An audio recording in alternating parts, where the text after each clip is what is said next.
Hello and welcome to episode 2 of the WinterMoon podcast in the Moonlight. Today I have Dave with me as a co-host. Say hi, Dave. Hey, what's up? And on this show we have Aidan Patterson up from the New Hampshire area. I'll let you introduce yourself, Aidan. Yeah, totally. Name is Aidan. I play a lot of droids. I play in the competitive scene around here. My local group we're the Granite Gungans. Yeah, I don't know. It's a really solid set of players. And there seems to be a lot of like local smaller scenes, and we all like generally converge right around like the Massachusetts border and play like some decent sized tournaments very regularly. I want to interrupt. This is an international show. Can you explain that New Hampshire is the Granite State? Yes. Yep. No, New Hampshire is the Granite State, so that is why we are the Granite Gungans. All right, awesome. Yeah. So you mentioned the local scenes converge. You said Massachusetts a lot of the times. So that's the tournament that I kind of found you in, was a tournament in Massachusetts. So tell us a little bit about that tournament, and because it had pretty good numbers. It had 26 some people. Yeah, totally. That's so our buddy Anthony runs those. He's like, I think Mass local.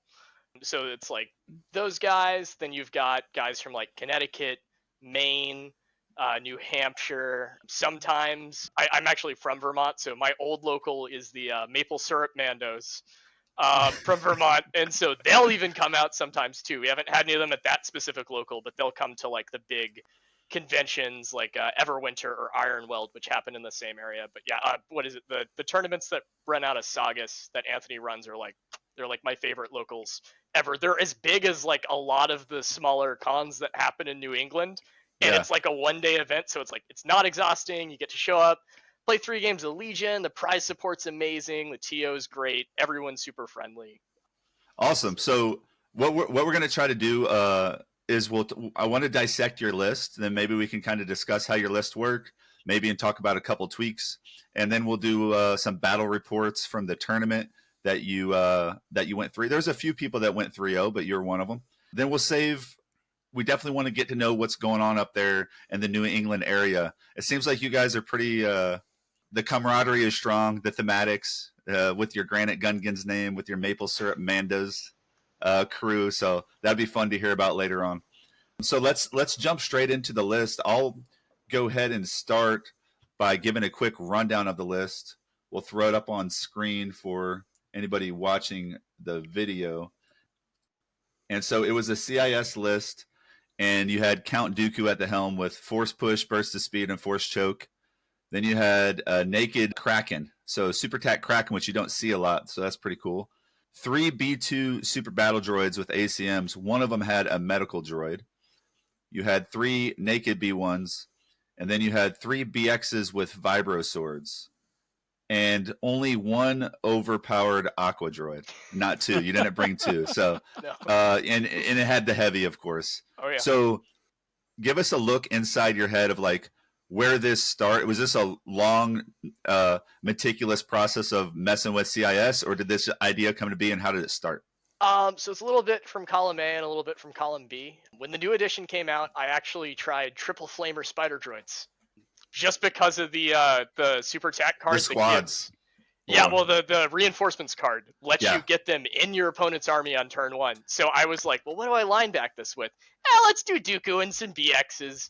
And that list worked really well the first 2 times, and then everyone knew what it did, and it just got wrecked every single time because all the spider droids would just die. So I was like, okay, maybe I'll go back to clones. I did the whole clone thing, and then I figured out that clones weren't working after the points nerf. Just like couldn't carry the Anakin list that I was trying to make work.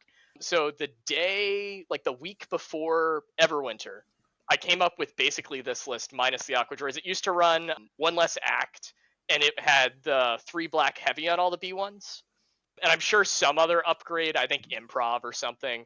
It was about the same points at 11 acts. So that's what I took to Everwinter. I actually lost the first game I played with it terribly to my friend Sam. And then I went 4-1 at Everwinter with it. And then Aquas came out, and I was like, you know what? Let's get this up to 12.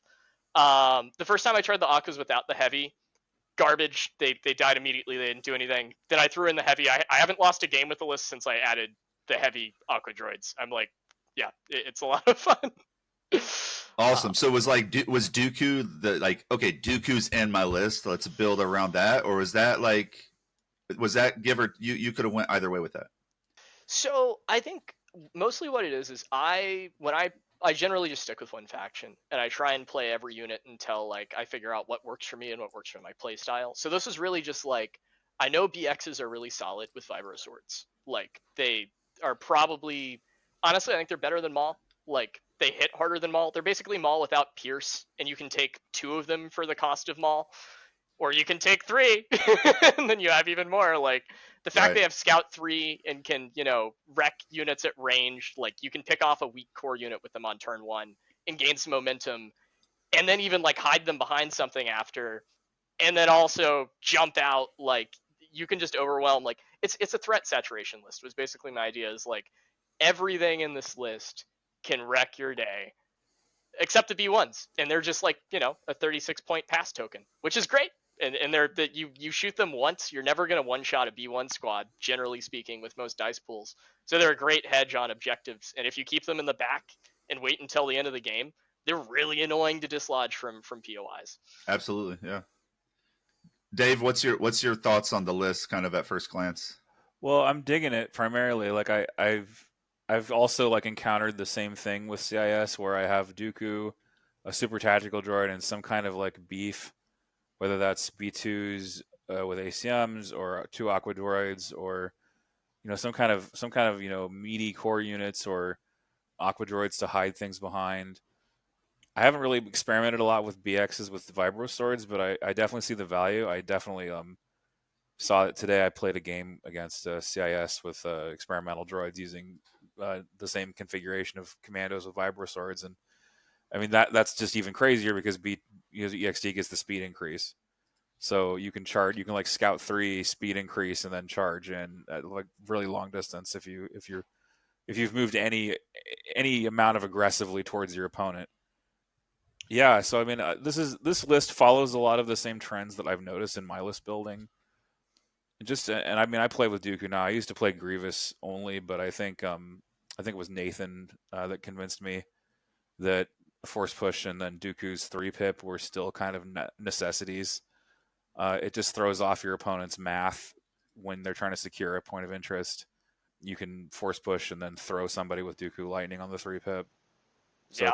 it's basically a 3-leader swing, Dooku +1 and then -2 on their side. I usually don't play that. I always play that turn 2, mostly.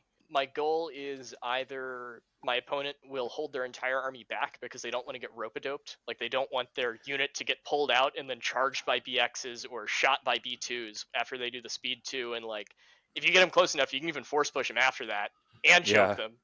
So I usually play that on turn 2, and it either stops them from advancing and I don't get to use it, which is fine because it means they've got like terrible positioning on turn 2, which means they're not scoring the objectives, or they make a mistake and they overextend and I can really punish them for that. I want to ask you, so I do want to talk about the command cards in a minute because you got a couple very powerful suites of command cards in this. So that's one thing I love about the Super Tax and Dooku together. Why Kraken? Just because it's another short range, like you want your army all to be good at that range? So the reason for Kraken, that's actually kind of, you asked earlier, what did I build the list around? And the answer is actually his 3-pip. I play turn 1 every single time. I think it's maybe one of the best cards in the game. Reinforcements let you get better positioning than your opponent on turn 2 with 0 downsides because the moves happen after the activation's over. So like, what is it? Close the pocket, bunker assault, and what was the other POI or primary I was running was intercept. They're all objectives where if you can start like an extra speed 1 closer with 3 units, that's going to buy you a lot of leeway. In fact, that's going to put you in just a better spot from the get-go on turn 2 than your opponent, like pretty much every time. And then everything's pretty fast. Like Dooku with burst on turn 2 is no slouch. He can usually get where he needs to go. And then the BXs, you just hide them behind a building and then you charge through it and then surprise them because you can have like 3, and then you've got 2 V2s right there. A lot of the time I give the scout or the reinforcements, the third one, to I'll put it on 2 B2s and then the Aqua Droids so that they don't have to like move again to shoot what they're going to shoot next, and they can just go right away. And they usually take the secondary objective. They're the one thing I'll split off. With the aquas and reinforcements, it's nice because it's like turn 1 you can move and shoot, and then with the reinforcements, and then on turn 2 you can shoot and move again, and you're on the POI. Yeah, like, I mean, pretty much guaranteed. Most of the time they're on the POI after the reinforcements. Even after the reinforcements, yeah, very much. Yep. That's possible. Okay, so that's what I was going to ask. Who do you give reinforcements to? So you go the B2s and the aquas typically. Yeah. Okay. How do you play this? Like in a nutshell, do you mostly put everything together? Are the BXs your flanking unit? Do they split? Do you try to split? Not one. I know it's matchup dependent, but like, what are your kind of 2 ideas of how you configure your positioning? I think CIS dies when you split it up every time. Like if you divert too much, it makes it so hard to play this faction. Like it's got a lot of stuff that goes down quick. This list is pretty tanky, but it still suffers from that. Like if you split up, although it hits pretty hard, it hits hard because it's a bunch of things pitting with even pressure. So if you split it up, it's not really nearly as effective. Like I think the golden rule of like if you hit me, I get to hit you back with 5 units is what makes this work. So I'll say like the aquas are sacrificial. They're the one thing I'm willing to throw away every game because they just take so many hits. It takes so long to get them down. So I'll usually like if we're playing like intercept, I'll throw them after, the side central, or sorry, if we're playing close the pocket, I'll send them after the side central, and my opponent will generally deploy a couple things to try and deal with them. And they'll just waste so many turns trying to kill the aqua droids. Well, I just go after the main central and close the pocket. Right. So you don't use the aquas as a wall as much. You do, you don't? I do in an emergency. Like I had one game where I put Kraken in a bad spot. He was getting shot a lot. I didn't expect that to happen, and I was wrong. And I was like, you know what? I'm just going to deploy these aqua droids in front of him. Now have fun. Like, you can't see him anymore. You can't shoot him. He's fine. You wasted all your shots on a unit. You're not really going to want to target the rest of the game. Like, yeah. I do like how, I mean, obviously other than Dooku, who's one of the most powerful pieces in the game right now, your firepower is spread pretty evenly over all 3 B2s, all 3 BXs, and the aqua droids. The B1s are the B1s. They're just your activation padding, like you mentioned. But when they wound, it's so nice. Man, when they roll like 3 crits, I just want to quit. That makes my day.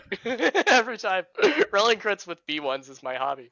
All right, so I mean, one thing I wanted to mention is like I've been so high on BX-Droids, and I haven't seen a lot of people playing them. Like since 2.6 came out, I've made so many lists, and I have like spam BX-Droids anytime I can. But I always love running them with the Saboteurs, because with the Saboteur, they are one of the premier close range units now. Well, especially like a melee charge, right? Yep. And they can consistently melee charge turn 2 with their triple move if there's a safe spot to go, right? So I've loved them. You're running them without the Saboteurs. Yep. I've never really considered that, but I could see bang for the buck because the Vibro Sword is so cheap. For 70 points, that's a pretty solid tanky melee threat that you have to deal with. And yeah, it doesn't have the extra firepower of the Saboteur, but it has enough firepower that you got to deal with it. Yeah, so I mean, when we get into some like going over the specific games, I can tell you like sort of how they work. And you're asking if I like ball up or if I split off. The one thing I will, so I'll split off sometimes the aquas. Sometimes I'll split off, a B1 just to hold a back objective. Right. And then the other thing I'll do is if I see my opponent deploying like problem unit, sometimes I'll deploy my BXs to tie them up on another side of the board and keep them from ever getting into the fight. And they're so cheap, and I have so many of them. I'll usually send like 2, and 2 can tie up. I've tied up like Bad Batch and Commandos with them before, just like doing cheeky stuff. Like their range pool at range 3, 8 white surging is pretty decent at range 3. Yeah, so good. Yeah, and it's like swingy. It's swingy, but like it has a lot of upside. Yeah, and a lot of the time, like even if it just takes one model off, like that's one model that wasn't there that. You didn't really have to sacrifice anything to do it. You get a Scout 3 move on there. You can shoot most stuff. Sometimes you just like shoot, move, shoot. Or like move, shoot. Sorry. Move, shoot is most Right. common, and then you can it's like every time. My thought too is you have multiple of them. If an opponent, like, they put a unit out on the flank, maybe arcs, maybe something like that, that's like a pretty solid flank unit. Well, if you could get 2 or 3 range 3 shots on them turn 1. Yeah. And the BXs are fast, and they can get back to the main fight. They're fast. Yeah, so that's like, if we're playing like Close the Pocket, a lot of the time I will ball up my army, but I'll deploy the BXs from the other side of my entire army so they can come in, take some shots on the stuff that's on that side of the table, and then dodge behind some terrain and then jump into the fight on the central. Yeah, so it's like, that's what I'll do with them a lot of the time, is like I'll use them to, I'm always looking for where my opponent overextends themselves. And the second that they don't have any like hammers left they can deploy, I'm jumping out with those BX. Now you're being aggressive. Yeah. So so you go with play the 3-pip. Do not underestimate our means turn 1 typically. Always. Yeah. And fun fact is you can divulge it and not play it turn 1.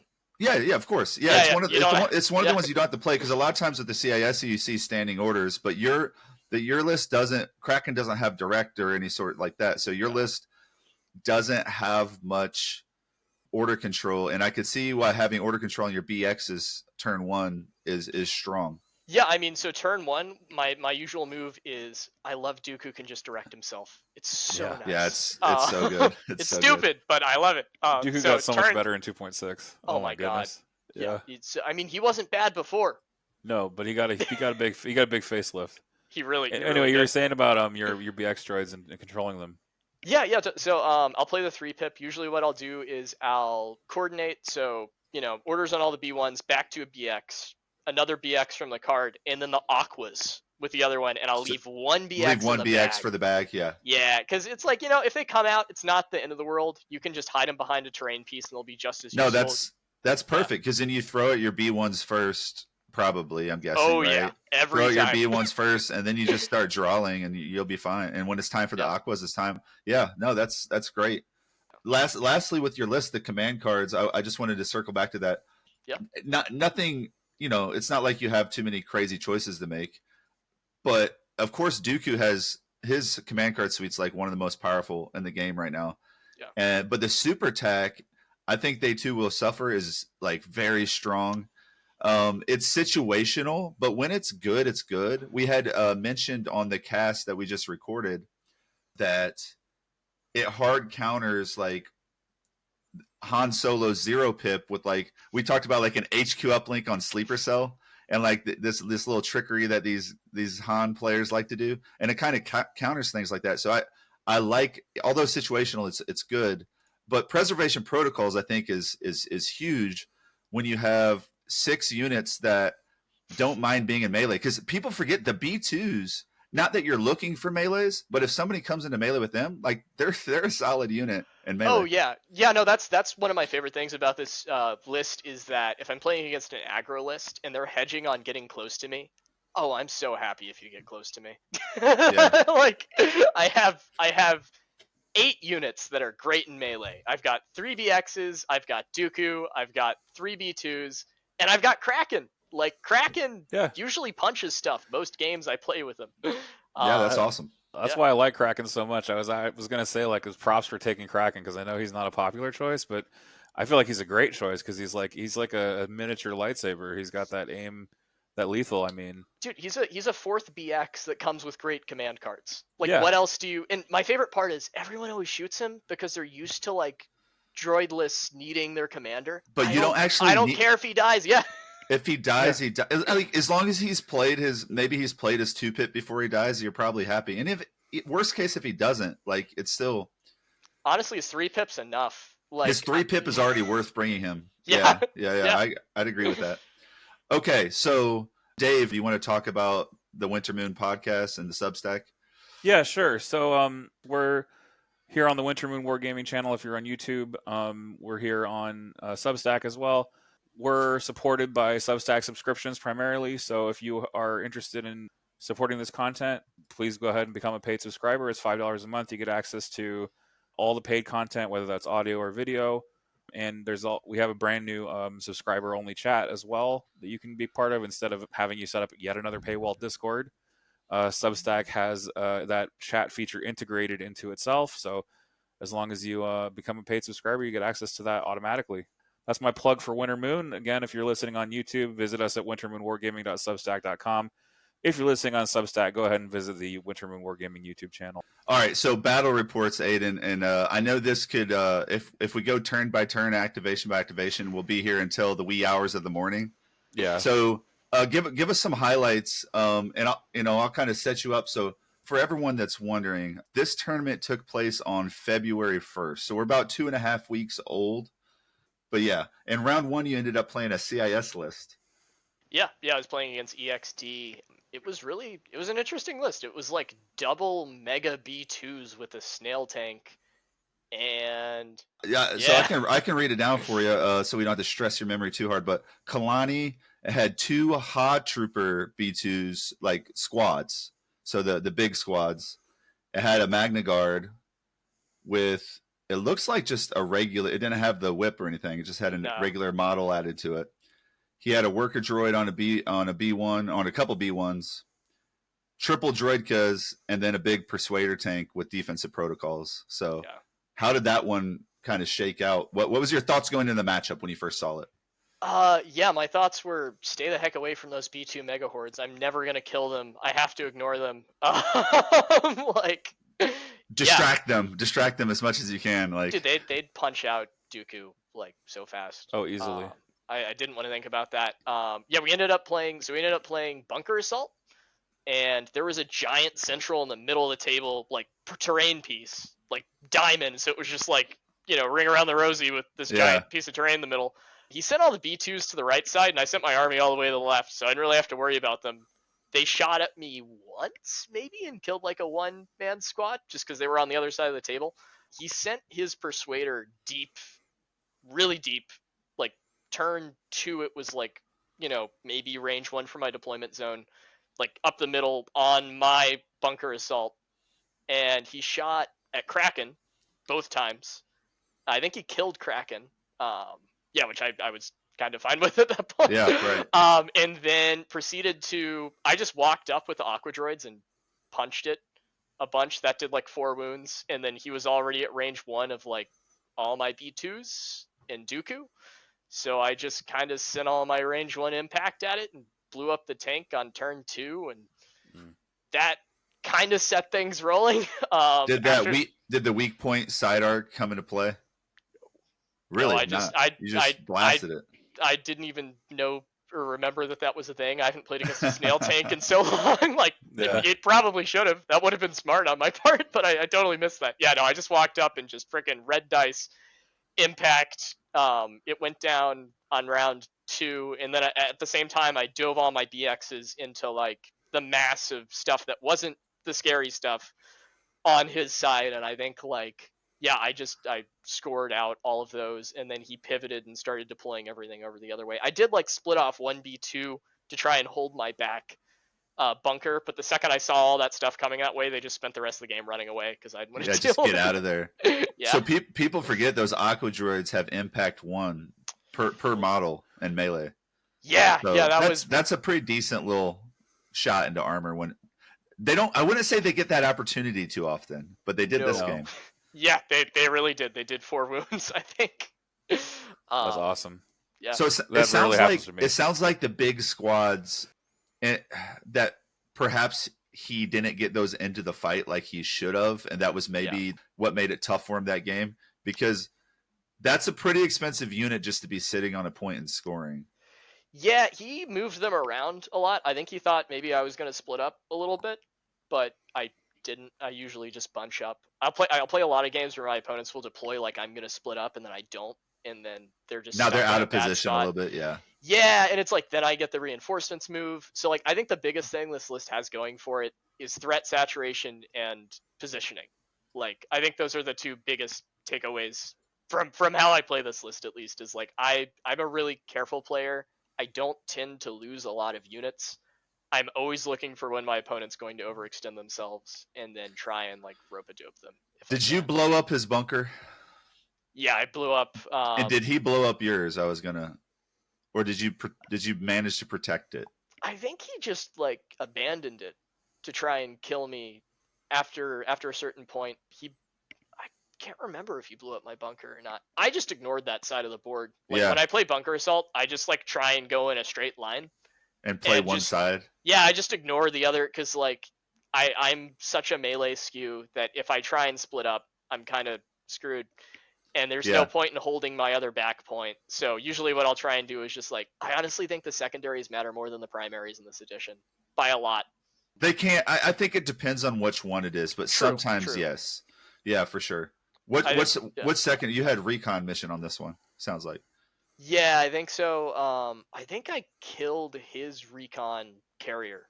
That'll do it. That'll put you over the top a lot of times. Yeah. It was cracking. That's how I won a lot of those games. Is I like usually what I try and do is I try and tie the main objective, and then try and force them out on the secondary, because I know I can at least tie pretty easily on most of these objectives. So I'll like, try and tie them out, and I try and win by like 1 victory point.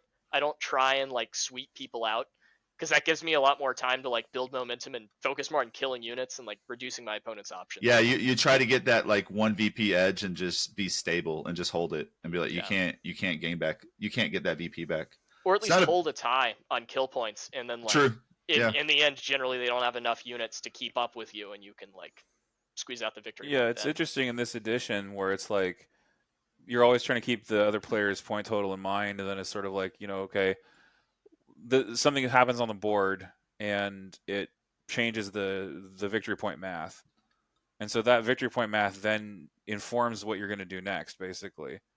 And I find myself running into similar situations that you do, Aidan, where it's like that secondary objective, like keeping up on the secondary is much more important sometimes even than the primary, because that's where comeback potential exists frequently, is in the secondaries, not in the primaries. Also, go ahead. They just ignore them too. A lot of people will focus more on the primary and they'll kind of forget about the secondary. So if you can get like familiar enough with the primaries that like the secondary is more what you're focused on, or not more, but like as long as you're aware of it, I think is more the thing. Because like you're not focused on it more, but like as long as you are aware that you are also playing that part of the game. So I feel like a lot of people just forget about the secondaries. Yeah. Yeah, I actually had a game today where I would have lost immediately if I hadn't forgotten my secondary. I would have just lost immediately because it was recover the research recon mission, and so we're scoring max VP every round, and so if you drop the secondary even once, you're dead. Yeah. Because you just lose. There's no comeback potential. Yeah. So you punched a snail to death. I'm trying to envision what that snail would look like thematically. It's like it's not blown up. It's just kind of dented in and slouched over. I did hit it with a lot of rockets from the B2. Oh, did you? Yeah, okay, no, I mean okay, at range one, the one red. I can't remember if I sent 3 rockets. The B2's at range 1, also 1 red impact 1. So I feel like you at short range ACM. you have quite a lot of impact. Okay. I think you send the ACM and then 3 impact. Like I don't think you do impact 4. I agree. That's the best way to do it, because you're kind of guaranteeing 3 hits that way also, because sometimes you miss one anyway. And you're probably going to roll a crit. And you might roll a crit. Yeah, you might roll a crit. Okay, so round 2, you face some rebels. Kind of looks like a good mix of a bunch of different units. Got a bunch of heroes here. So had Han Solo, Leia, Chewbacca, Din Djarin, 2 Fleet Trooper scatterguns, Ewok skirmishers, a couple naked rebel troopers, 2 sleeper cells with up close and personal. Then it had an Ewok slinger and a couple ATRTs. So kind of a mixed bag of some really strong units right now. How did that game? I'll start with this again. Yeah. Going into the matchup, did you feel did anything strike your nerve looking at the matchup? So this is my friend Justin, who I play against a lot. So did you play this matchup before? I played against this exact list like a week before. This was by far my closest game in the tournament. This was the hardest game I played. Okay. Justin knows my playstyle pretty well. Like we played against each other a lot. I think what really messed him up was like he had some issues with order control. He didn't pull. I think he like popped improv too early or something like that. He ended up deploying both of the sleeper cells pretty much in either corner far away from the action. It took them a long time to get in. He didn't give either of the sleeper cells an order turn 1. I think he may have. I think one of them he deployed. He was trying to deploy more conservatively so that I couldn't shoot them with the BXs round 1. Because he has 14. He has 14 activations. That's quite a bit. He did. Yeah, he did. Like 14 acts is a lot. But yeah, I think it was just like they ended up in some funky places. He spread out a lot more than I did. I just went for the central. I lost a lot of stuff, but I camped on the central the entire game. I think I scored it every round on Close the Pocket. Which really helped. And then I also had I sent 2 BXs off to the side to deal with I think they took out a sleeper cell and some fleets or something like that. Yeah. 2 units of BXs managed to just brawl it out for a bunch of rounds. And at the end, I think I denied him scoring that objective. I think he scored it twice, scored his side objective twice. And then I actually scored the side objective on the right on round 2 with just a unit of Aqua Droids holding it, and they took fire for a good 2 turns before they went down. So they did their job phenomenally, and they kept everything away from the center, and he just couldn't really get stuff to the center until towards the end. And then we were just trading units at that point, but I still had so many guys on the central that just there was nothing that could really be done. We talked about Close the Pocket on one of our episodes recently, and it's if you can hold that center the whole game, it's hard to lose. It's hard to lose if you just hold the center. It's more difficult to hold both sides safely the entire game, in my opinion. Oh my god, yeah, no, because then you're splitting up your army, and one side's probably going to be a little weaker. I'll say I also took, I think we were also playing recon, and I killed his recon unit in the pile of all of my stuff, and he just never got it back. No. Yeah, that's the worst case for him. Yeah. The other thing with recon I found is if you can cheese and kind of maybe run a guy into melee, there's different ways, but kind of run away from the recon guy and don't give him anything don't give him 2 units within range 2 just for 1 turn, that can win you a game. It's running someone into melee with him and run the other ones away, and he's oh, I can't do the things I want to do, and he doesn't score recon. I'm not saying that's what happened, but just a little cheeky way to deny a VP is just kind of by staying out of line of sight, of the recon guy. I will say I'm super cognizant of denying my opponent's ability to do that to me. I'll usually put it on Dooku, and then I'll try and put him towards whatever the most desirable objective is. So it's if you have to be near him. Yeah. Yeah. It's you got to give up both if you're going to give up one. Right. All right. So you took out your buddy round 3. You played a Gar list. It looks like. Now you said the hardest game was the Rebels. Just looking at the Longshanks here, the recap, you only won by 1 VP against this Gar list, is what it shows. And I got to respect it. I love seeing Obi. So he had Obi, he had Rex, Bad Batch.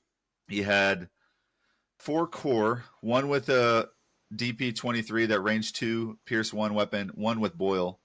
Yep. He had only one arc with E-stems, just E-stems. And he had a strike sniper arc, and then 1 commando, 1 ATRT. So he also had a very mixed bag of Gar. When you saw the Gar, what was your thoughts?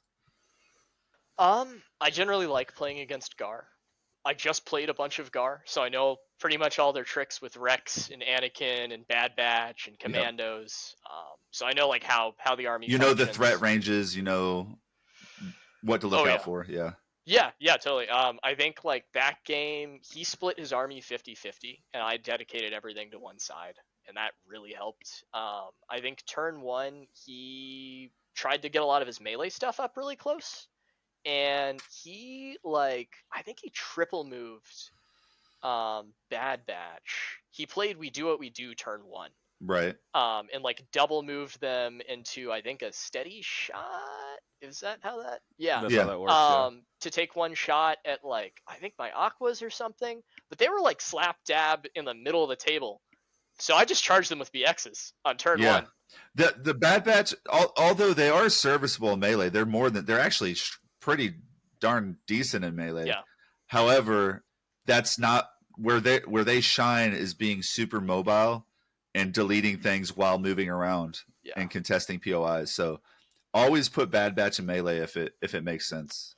Yeah, I mean, like, so he double moved them up, shot one unit. I charged in with a unit of BXs. Then I took Dooku, popped burst on turn 1, double moved him up, forced pushed Bad Batch closer to me, so that I could get my second unit of BXs in with him on turn 1.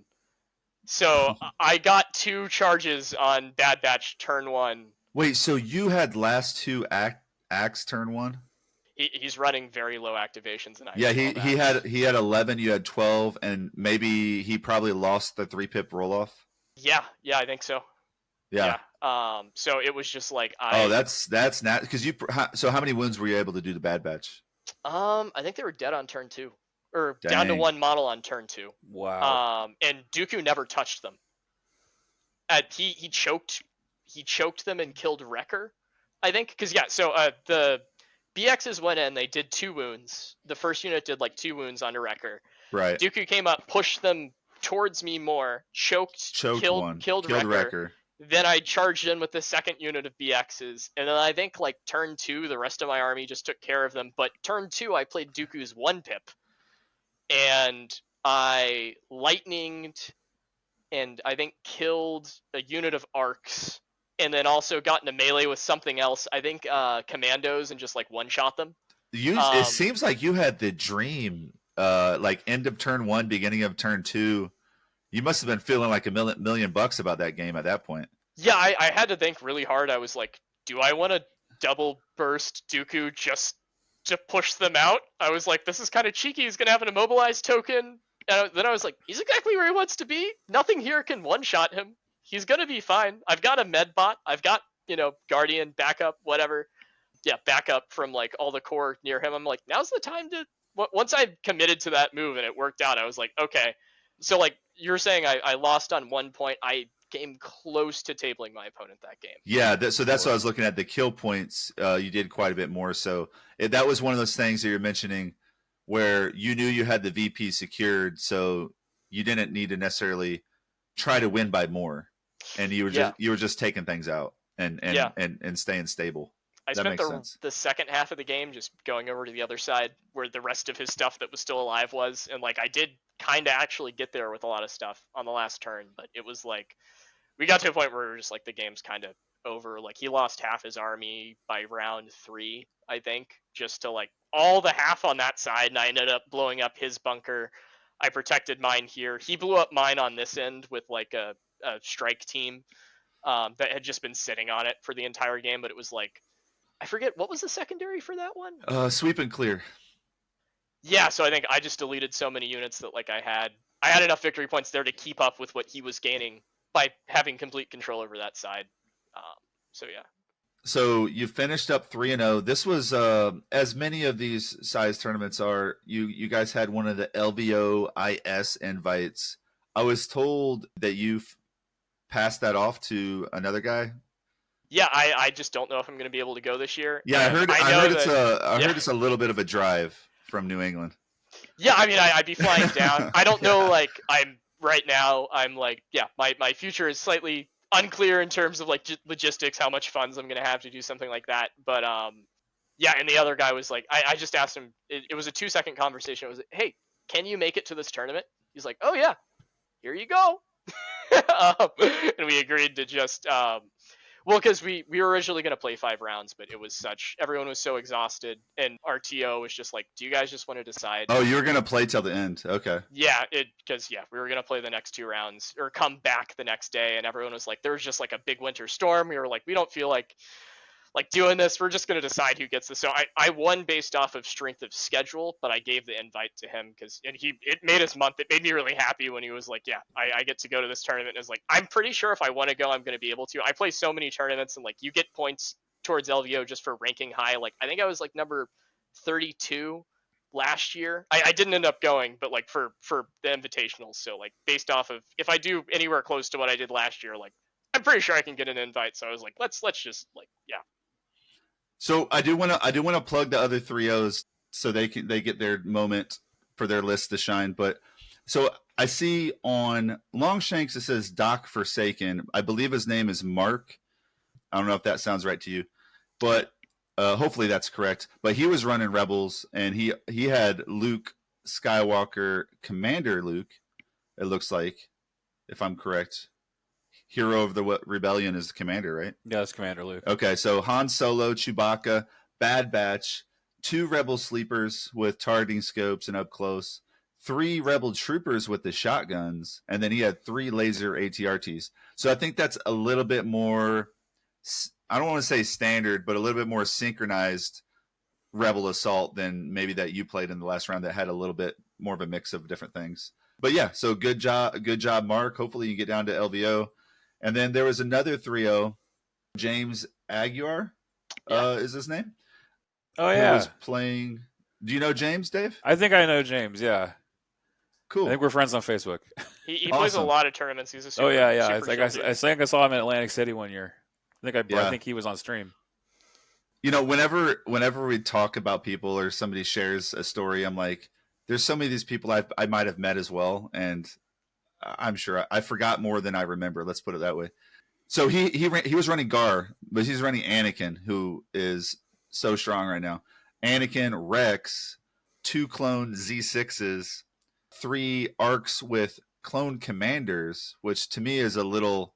The Jedi Guardian might not have been a thing yet come February 1st. No. Or are they not even out yet, technically? They're not out yet. They're not out. Okay, so yeah, you can't use it. I'm so used to TTS and everybody just does what they want, right? Yeah, you're used to future editions that are. I'm used to playing future legally. editions that aren't out yet. He had an Echo Strike team and 2 ATRTs. So yeah, he was leaning into those arcs, Anakin and Rex. So pretty cool Gar list. That is a 501st list. So congrats to James too for going 3-0. Yeah, so give us a feel for the tournament as a whole. The people, how fun was it? Oh my god, I love those locals so much. Anthony's a super good, chill TO. Always make sure everyone's having a really fun time. That shop is like, we're pretty packed. I don't think we could seat more people than we fit in that space, which is awesome. Like we somehow we got to 24, I think, and we weren't expecting everyone to show up, and everyone showed up. Which was crazy. But That's yeah, cool. no, it's like the prize support's super good. It's like store credit to top 4 based off of like the entry fees. So you walk away with like, I think I walked out with like, I had leftover store credit from the last tournament.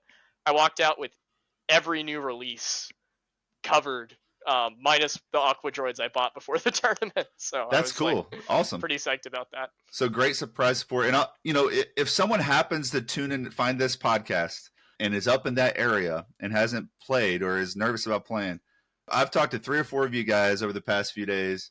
It seems like many of the local scenes, you can't go wrong hanging out with these guys. So like, go find these folks. You mentioned you're up in New Hampshire. There's folks in Vermont. There's folks in Massachusetts, Connecticut. So they're all over there up in New England. So, well, okay. So that's the tournament. We can just talk about Legion for a little bit. I don't know. Yeah. How long have you been playing? Maybe like 2.5 years. Okay. Yeah. How did you get into it originally? So I've been playing a lot of war games for a long time. I think I started playing War Machine when I was like 13 years old, something like that. So I played War Machine for a good like 3 or 4 years. Wasn't very good. I mean, I was really young. I didn't know what I was doing. Just playing friggin' Signar, and then switched to 40K.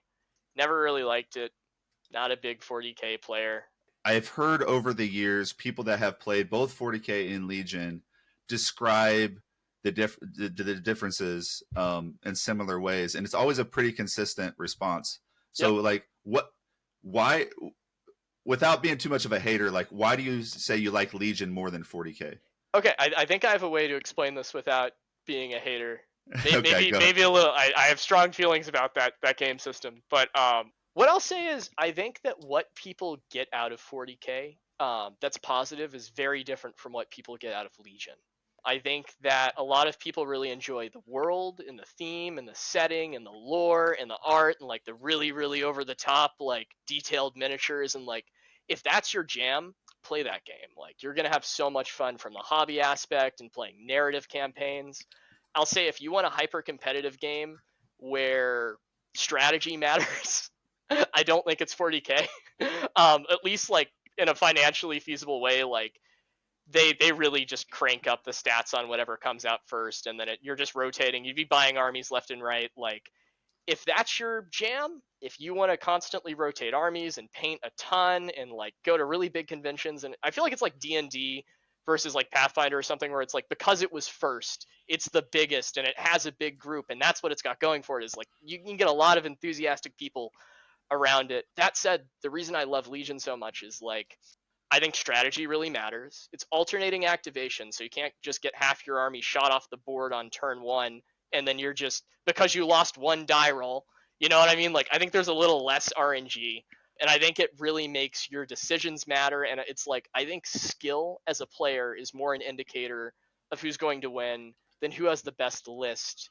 Until you get up to a certain level where play level is equal, and then maybe it's like rock, beak, scissors or whatever. But it's got really good models now. They're getting better. I'd say that's sort of where maybe 40K is a little bit behind.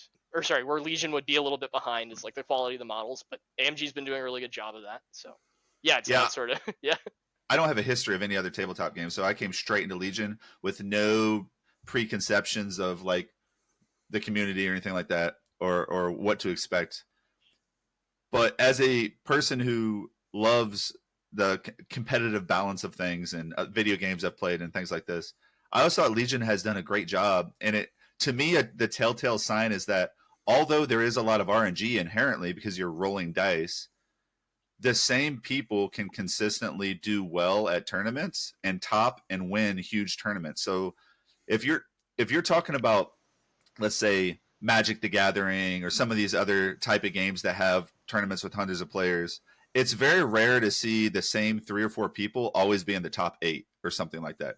Yeah. To make the finals every time. But in Legion, you actually can see that. And to me, that was a telltale sign that skill matters a lot, even though there is a lot of RNG. And the RNG is fun. Like, you got to have some. Yeah.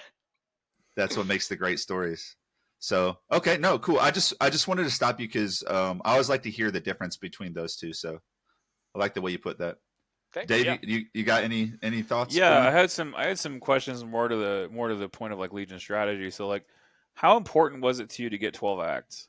Because I think there's like a debate. You know, like, do I really need 12? Can I compress a little bit? Can I make get some higher quality units? I'll put it this way: like when I took the list to Everwinter, it only had 11 acts. Yeah. And I managed to go 4-1.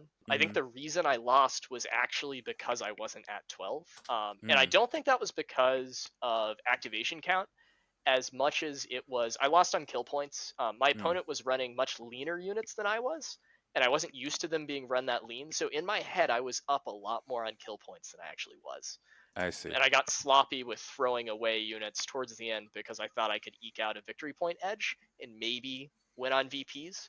We went to time. I had like 3 or 4 units I could have gone with that I never got to activate.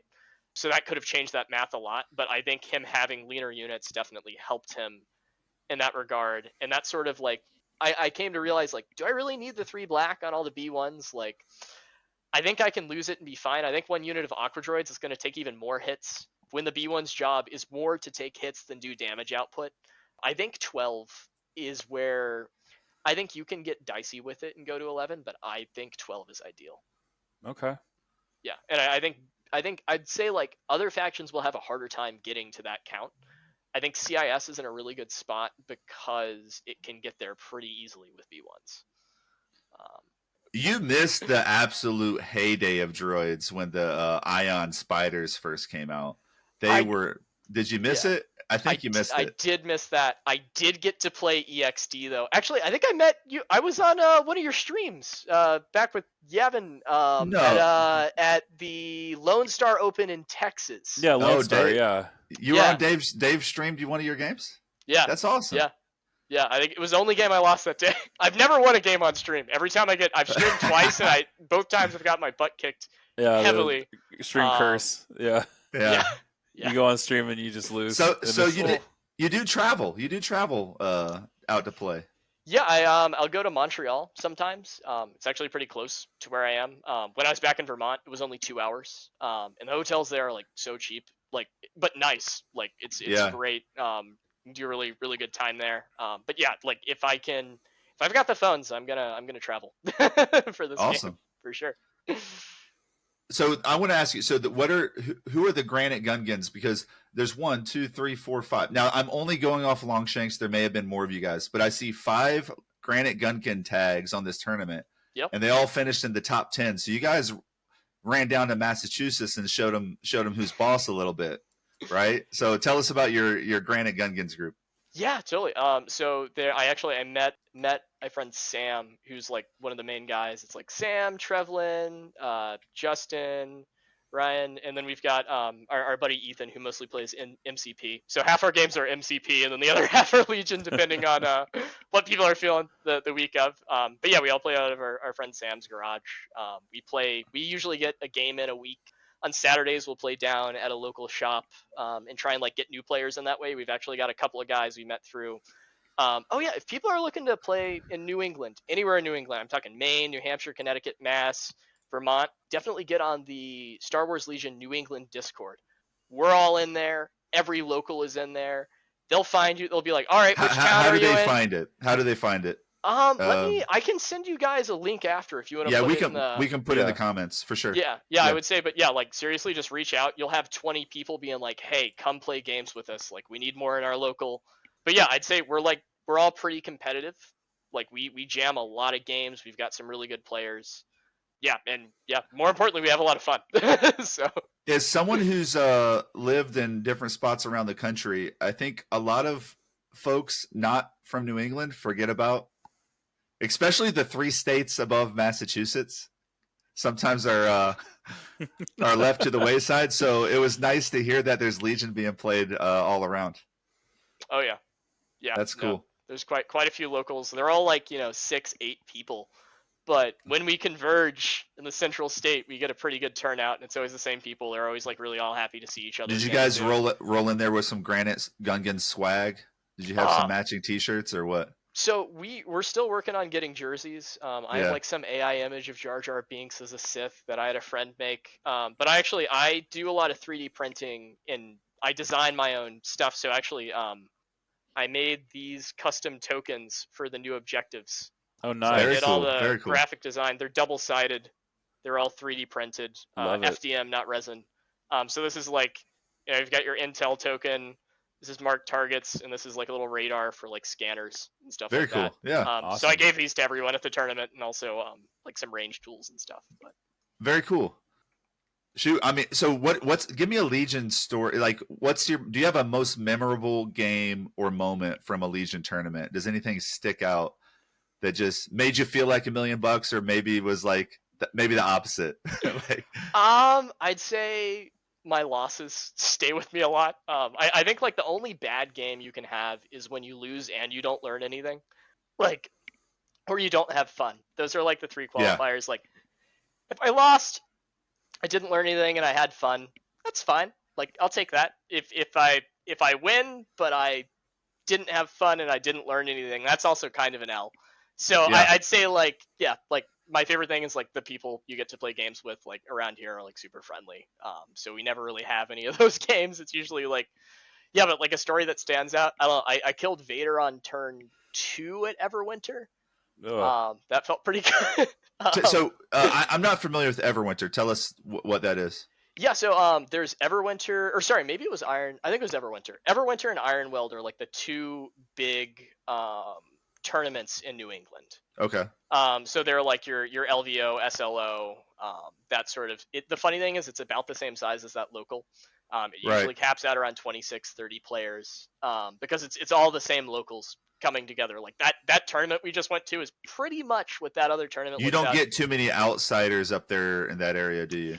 Yeah, I mean, it's hard to. Every now and again, we'll have like, I think we had a couple of Luminous Gaming guys come up. 5th Trooper will come out to Everwinter sometimes. I don't think they were there last time, but they were the previous year. Okay. When they streamed it. So like every now and again we'll get some travelers, but usually like when that happens, a couple of people from the local won't be able to make it or something. So it's usually around pretty stable, at least the last 2 years I've played it.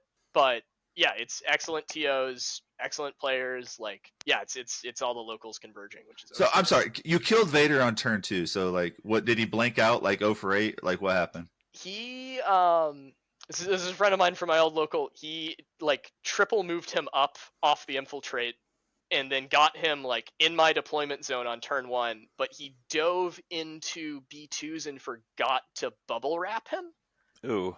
So I just got in with BXs on turn 1, and then Dooku, I think, popped burst to get at range, force pushed him out, and then I just shot him and charged him with everything in my army. Oh wow. So he just took everything, and everything else was too far back to really help. Like, yeah. Jeez. Oh, so that's one where like you spend the whole turn, Vader's dead. You're like, okay, can we play the game now? And then we're like, let's go after these POIs. But that's a lose Vader that early. I had a similar game the same day. I think I killed Maul on turn 2. A similar thing happened where he dove in, and I just like reverse pulled him in by charging him and force pushing him with a bunch of units. And it's just anytime someone overextends against this list, it's like I feel kind of bad, but also it's so much fun just killing focus pieces on turn 2. Did he burst of speed on turn 1 to get to your back line? I think so, possibly. So you're saying, Vader, with the new change. With the new change, that possibly he would have been. No, he wouldn't have been safe because you could have withdrawn probably. That's true. Yeah, I could have withdrawn. Yeah. But, anyways, you can't go first against a force push ever. Nah, force push changes the math on everything on those calculations. That's the biggest reason to take Dooku in my. Well, I mean, other than the fact that like he has 2 cards that let him like punch way above his weight. You know, one card lets him pretty much take out 2 units every time. Like his 1 pip is insane. His 2 pip I used less, but like when you flip their token back. Good. Oh Yeah. yeah. Yeah, and his 3 pip is amazing for just like forcing a bad situation for your opponent where like, oh, they thought they were on a POI, now they're off it and their unit's dead. Like that's. I just played a game against my buddy Tyler, and I put Anakin in a very risky spot. I actually played R2's 3 pip, so he pushed him out into the open, and I expected this. It was kind of a bait, but in the end, I was thinking about it, I was like, it was probably a bad decision, but it worked out for me. But I played R2's 3 pip to start turn 2 and moved them back into melee, and to try to just so he couldn't get open shots with Dooku's priority he can get. And then it ended up being he returned on the next turn. He returned Anakin's token to the bag with Dooku's 2 pip, but Dooku's token had to go to the bag. But he also had very poor order control for a CIS list, so we were just drawing. And I drew down to my 11th act before I finally got Anakin. But luckily, or like maybe my 10th act. But luckily for him, Dooku was his very last token. So I ended up whoever went first. Well, let me put it this way: I was in a bad spot. I had to go first to have a chance. And it was silly. We were just both drawing for our commanders. Just when are we going to get them? But yeah, his 2 pip can be very powerful because that Anakin 1 pip where he gets to triple move and double attack can be a game breaker. Yeah, no, that's like every time I play that and like if I delete like 2 units, it's just like the feeling you get when like you realize, okay, I'm 2 ahead now. There's not much they can do.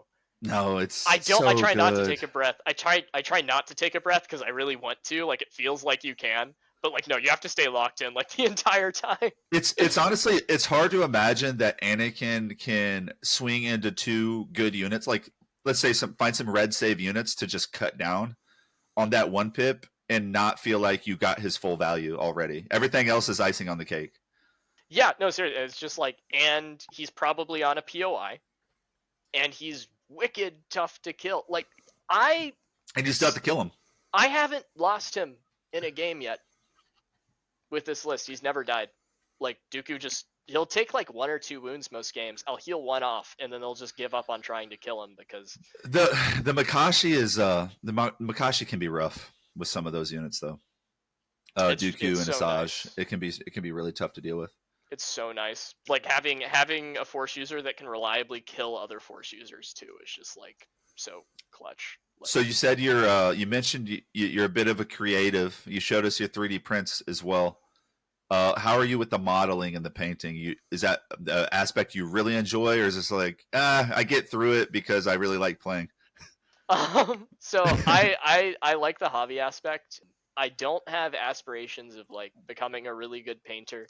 I like to paint things. I'd say a little beyond a tabletop standard. Like, I think I'm a pretty good painter, but I have friends who will spend like hours on a unit, and I'm like, can I bang this out in 3 hours and get it to a tournament so it matches the rest of my army?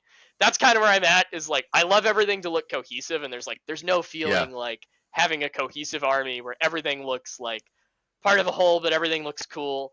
But I'm not going to spend 8 hours highlighting Dooku or something. Yeah. You know what I mean? gotcha. Like, I've got better things to do. For me, at Dry least. For some people, brushing that's fun. But Is your Fair friend. enough. Yeah. You said what, Dave? As a dry brushing is your friend. Yeah, but I love my contrast. Droidicas are all like dry brush metallic and everything like that. It's just black base coat, dry brush all the metallics on. Super easy. So what's on the horizon for you, Legion competitive wise, or maybe just Legion in general? Yeah, I'd love to play like a really big tournament again. I think the Lone Star Open was like so much fun. That was a great. How bad is the drive down to DC? Oh, this was in Texas. Well, no, I was just thinking of other big tournaments. The Nova Open yeah. in He's asking DC. for Nova. Yeah. Yeah, I have a lot of friends who do Nova. I haven't been able to make it there yet. Yeah. So I don't know, but like if I've got friends going this coming year, if I'm in a good spot, like I'm gonna try and be there as much as I can. any big locals. I'd love to do the Saint Laurent Open in Montreal. Okay. Yeah. At some point, I'd love to do Worlds. I doubt I'm gonna be able to make it to Adepticon this year, but like the next year, that'll probably be something I make sure I don't miss. And if I can make it to Vegas, that would be pretty cool. Do you watch the streams of the big tournaments or at all much? Sometimes I'll watch them after. If I like kind of want to see what's going on. I'll say I don't pay maybe as much attention to the meta as I should, but also like I don't know. I think it depends on like when I was newer, I think I would watch them a lot more. But now that I've played more, I prioritize jamming games. Yeah. Yeah, we have some pretty diverse players and pretty equal faction representation outside of like Shadow Collectives. My first 6 months, I consumed every minute of Legion content that people were creating, but it tapered off from there. But yeah. Yeah, I find people go through phases with it. So like, you're in that newbie phase and you're sort of like you're trying to get all the information. You're like trying to learn like just the basics and like how to move your stuff around the board and how not to just lose in a, for lack of a better word, stupid fashion.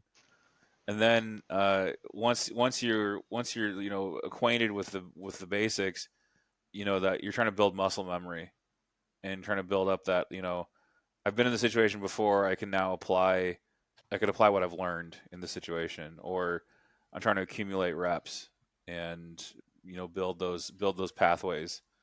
And there's certain things that are just situations arise that are just like really hard to replicate, and so like the actual experience of playing it, and then like when it actually does happen to you, having gone through it physically, it's totally different than like the learning it from a book or an article, I guess in our case, or a stream. So I guess that makes a lot of sense that you're sort of in that phase. You're sort of in that phase of like development as a player where you're not reading the instruction manual anymore. Yeah, I would say also like what is it when 2.6 came out? I think a lot of the content out there, like watching you guys' content, actually like really covers the technical specifics and strategy, which is really good to see. But I think like at first it was more a lot of people just talking about how they felt about the new edition, as opposed to like no one knew what the meta was, no one really knew what the strategy was. People would say stuff, but like you'd go and play games and it'd be totally different.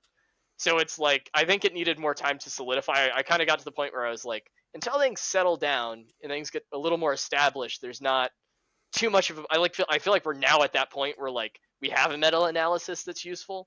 But I think right at the onset, like outside of Gar's busted before the points update, like there wasn't really much new to say other than we need to play more games and figure out what's good. Yeah.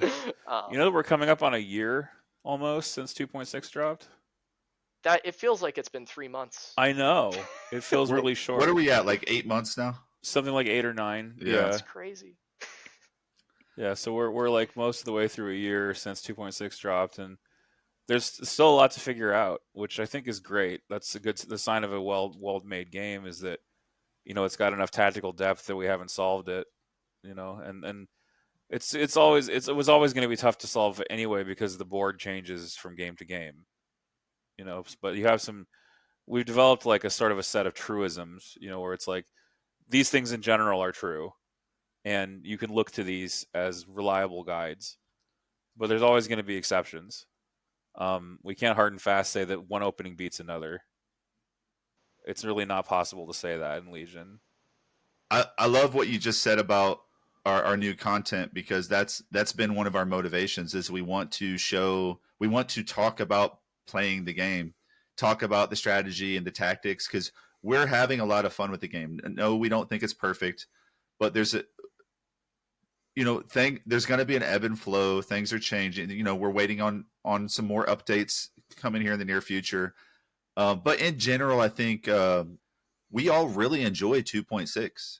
We really enjoy it. And like in a nutshell, like anybody who did leave the game because maybe they thought it was worse or going to be worse, I think they're missing out, because I think it's a more fun game now. It's not perfect. It's balanced in a different way, and there's maybe some good and some bad there, and that will be tweaked over time. But I think it's a more fun game, personally. I think they got rid of, I think the biggest improvement, and I think we were messaging about this before this, but I think it's like they got rid of so many feels bad moments where you could lose. Like old Legion was so cagey. If you lost one unit, it could throw the entire game. And that was enough momentum because you're at 800 points. How many games ended with no units being dead? Like it was common, right? Yeah, and so I think thing. It's more fun to roll dice and shoot things and things die. It's more fun. Yeah. And so I look forward to more changes. Yeah. Changes are fun to me. It's opportunity to dissect and investigate and figure out what works and have fun with it. It's fun to transport a Black Sun and a Persuader. Like that's fun to do, and roll a bunch of dice and like see what happens. I'll put you on the spot. If you don't have anything, that's fine.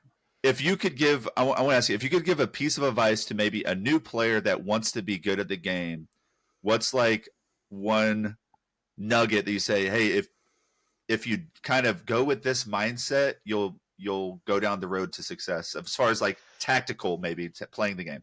So I had a tough time getting the strategy of this game, especially I think I was at a disadvantage because I'd played previous war games. I think people who come into it fresh have an easier time than people who have played other games where different tactics work, because Legion is a very different game. And I would say the biggest mistake I made starting out was a few things. One was I try a different unit every time. I'd play a different list every time. I wouldn't get reps with the same list. Like I honestly think even if your list kind of sucks or maybe it's not totally optimized, playing that same list over and over again until you know your units, and then when you know why the bad units are bad, then you can find something better. I think that's more useful than switching it up every single time, because it's harder to learn Agreed. a lesson when you're switching up 100%. units. I would also say I think I was when we were talking about memorable moments earlier, playing against the same player actually killed Vader. He killed my Maul. Like I put him out in the open, thought he was safe, and just he got shot off the board immediately. And then just like sitting there and having to continue playing that game in 2.0. The rest of it, I was like, I'm not playing Force users. So I avoided playing Force users for like the first year that I played the game. And I think that was a huge mistake, because I think learning how to use Force users teaches you so much about Legion.